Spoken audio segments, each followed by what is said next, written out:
Secular शब्द हमारी समझ में कुछ नहीं आता। क्या secular?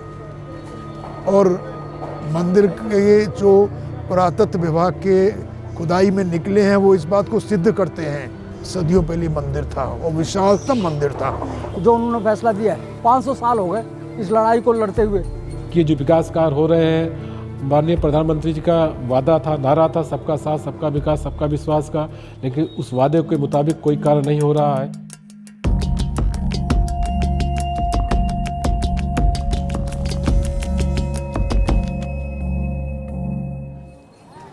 India's Prime Minister Narendra Modi is set to preside over the consecration ceremony of a grand Hindu temple.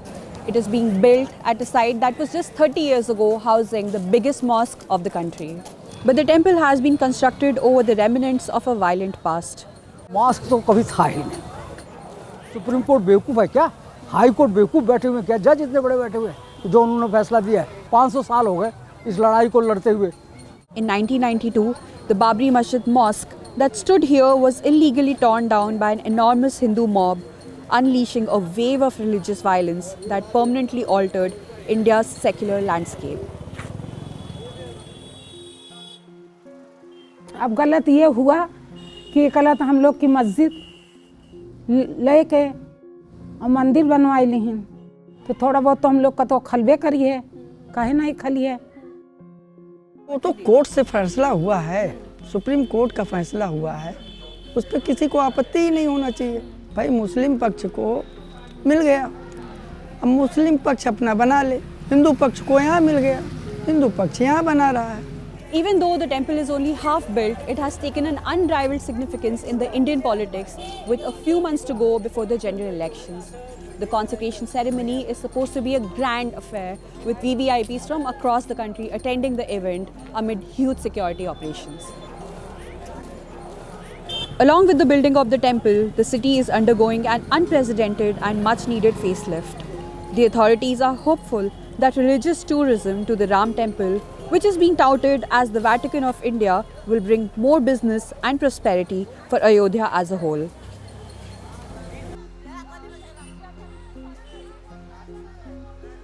It is the culmination of years of heated debate over this site in Ayodhya, which many Hindus believe to be the birthplace of their deity, Lord Ram.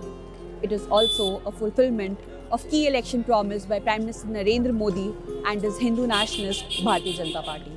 विकास जो हो रहा है, विकास ठीक है, विकास कर रहा है, लेकिन उसमें हम लोग संतुष्ट नहीं है इस विकास से। मुस्लिम कम्युनिटी इससे बिल्कुल संतुष्ट नहीं है। मुस्लिम कम्युनिटी के तरफ से, हमारी तरफ से माननीय प्रधानमंत्री जी को, माननीय मुख्यमंत्री जी को पत्र लिखा गया है, लेटर भी दिया हमने कि जो विकास कार्य हो रहे हैं, माननीय प्रधानमंत्री जी का वादा था, नारा था सबका साथ सबका विकास सबका विश्वास का, लेकिन उस वादे के मुताबिक कोई कार्य नहीं हो रहा है। उस वादे के मुताबिक सिर्फ एक कम्युनिटी का विकास हो रहा है।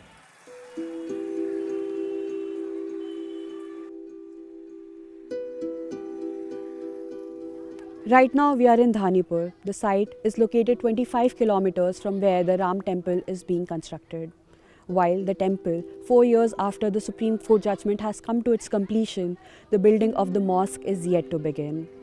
The streets of Ayodhya are sprawling with development and there's a sense of celebration. However, here the development is elusive.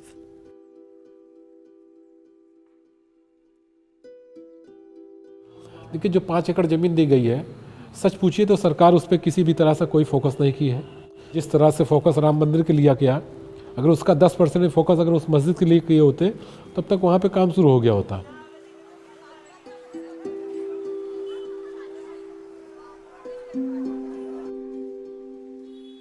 Politics है भाई, हम अगर अपने सरकार में नहीं रहेंगे तो हमको कौन पूछेगा।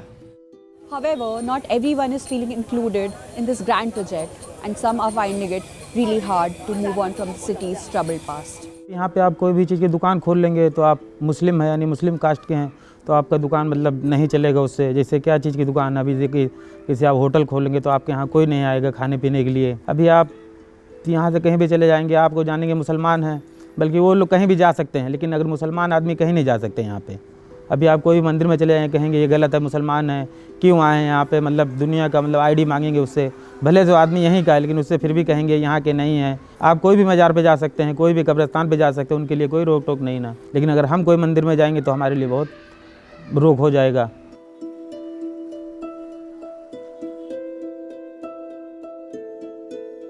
बीजेपी के शासन में मुसलमान जितना सेफ्टी है, किसी शासन में सेफ्टी नहीं था।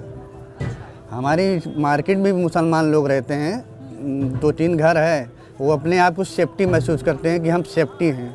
अभी यही मुसलमानों के बीच में 2 हिंदू होते हैं तो वो सेफ्टी अपने आप को नहीं महसूस करते हैं, मगर हमारे हिंदुओं के बीच में मुसलमान भाई हैं, वो अपने आप को सेफ्टी महसूस करके हम सेफ हैं।